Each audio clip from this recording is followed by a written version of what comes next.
Allemagne et Autriche. Pays à l'honneur 2020 sur Connect On Air. Connect On Air. L'interview sur Connect On Air depuis le salon de la radio. Le plateau du salon de la radio, du salon de la radio. Notre invité est déjà là avec nous. On a déjà fait connaissance, hein. On a papoté, on est dans la blague, hein, qu'on soit bien d'accord. Valérie, je vous laisse présenter notre invité. Eh bien, Vincent Benveniste, bonjour. Bonjour. Vous êtes le président de coaudio.org depuis quelques jours. Oui, en fait, c'est un petit objet qu'on a lancé le 22 janvier, donc il y a 2 jours. 2 jours. Alors, qu'est-ce que c'est que cette association coaudio.org ? Cette association, c'est déjà c'est le constat que dans le monde de la radio, on l'a étendu à l'audio et la voix, il y a une opportunité de davantage travailler ensemble, de partager, d'expérimenter, de pouvoir collaborer pour qu'on gagne en compétitivité, on gagne en vitesse.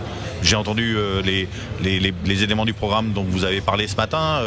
Il y a énormément d'enjeux, le DAB, le podcast, la conversion numérique, la transformation des métiers, les nouvelles applications de mobilité. Et tout ça, ça demande pas mal d'énergie pour chacune des entreprises qui y travaillent. Et on a constaté, moi je suis industriel dans le domaine de la radio, nos entreprises font des outils métiers pour les grandes radios du monde.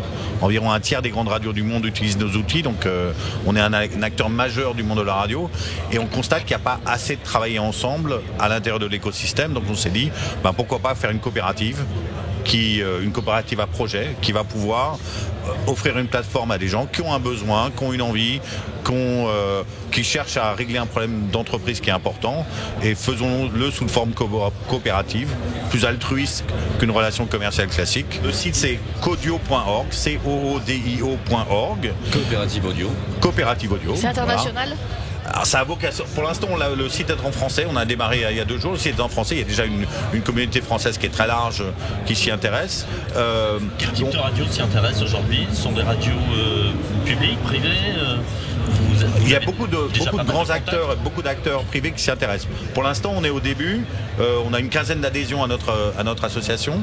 Il y a il y a beaucoup de grands organismes de formation qui s'intéressent à ça parce que il y a des possibilités de trouver des économies d'échelle en formation. La formation, vous le savez probablement en tant que professionnel, c'est un élément essentiel de coût et de temps qui est nécessaire si vous voulez former des gens au DAB+, former des gens à faire des podcasts. Ça coûte énormément d'argent. On a besoin de trouver des raccourcis, des moyens de mutualiser des actions en commun afin de faire grandir. Parce que l'idée qu'on défend aussi, c'est le fait que si chacun des membres de la radio est en meilleure santé, est plus agile, plus rapide, la radio va mieux se porter. Par rapport à quoi ? Par rapport à un déferlement financier, un déferlement d'impact d'image comme ce qui se passe sur le VOD, où tout le monde vous dit que vous devez avoir un abonnement à 6,50 € dans le VOD. Il y a toute une pression qui se fait pour retirer les gens d'écouter la radio, alors qu'au contraire, la radio a énormément d'opportunités parce qu'elle a un don d'ubiquité qui est inégalable. Donc, essayer de faire de sorte que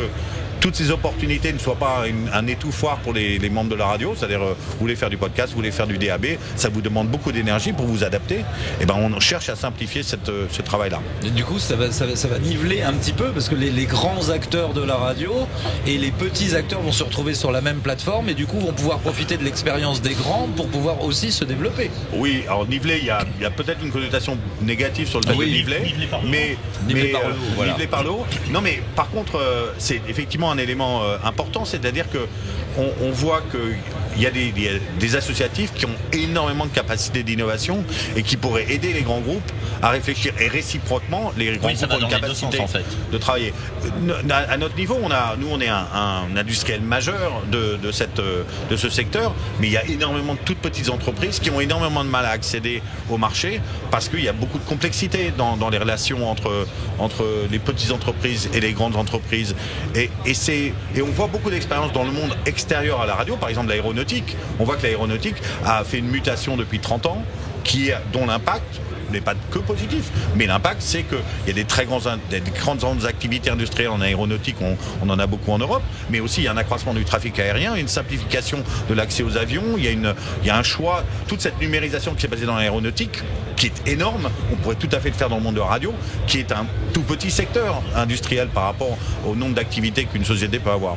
Donc cet appel, c'est un appel à décloisonner, c'est un appel à travailler ensemble, c'est un appel à partager, et c'est un appel à se dire que globalement, si vous voulez vendre votre programme, si tout le monde de la radio va mieux, votre programme aura plus de valeur, vous ferez plus de revenus publicitaires. Si vous voulez recruter des développeurs pour pouvoir travailler dans le secteur, s'il y a davantage de fluidité, s'il y a davantage d'utilisation des standards, si vous voulez trouver des talents qui veulent parler au micro, s'il y a davantage d'éducation à la voix, d'éducation au podcast, il y aura une plus grande opportunité en général pour l'audio, ce qu'on défend parce que c'est notre raison d'être essentielle. Et puis ça peut aider les nouvelles idées à se propager aussi, parce que quelquefois les petits peuvent avoir de très bonnes idées et dire bah tiens, on pourrait peut-être résoudre ce problème comme ça auquel les grandes sociétés n'ont pas pensé parce qu'elles sont la tête dans le guidon. On avance dans ce sens-là, et puis il peut y avoir aussi un bon échange, donc c'est vraiment un échange des deux côtés quoi, en fin de compte.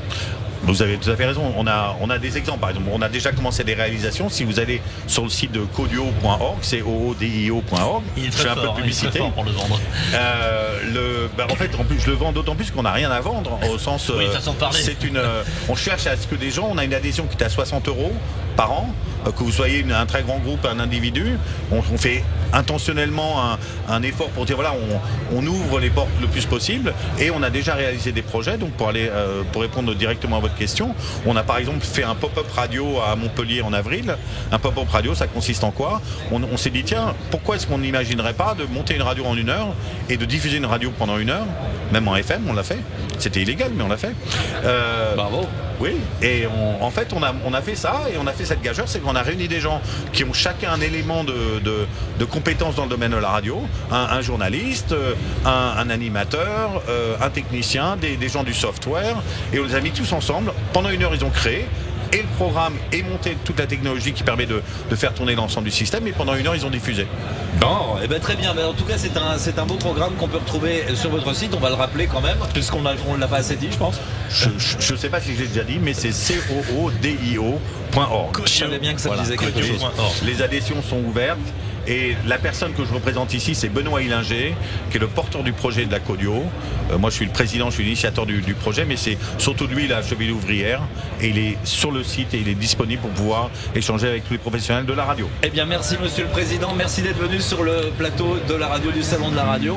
Et puis bon courage à vous pour la suite de votre belle entreprise que vous avez lancée. Merci Madame, merci Messieurs, au revoir.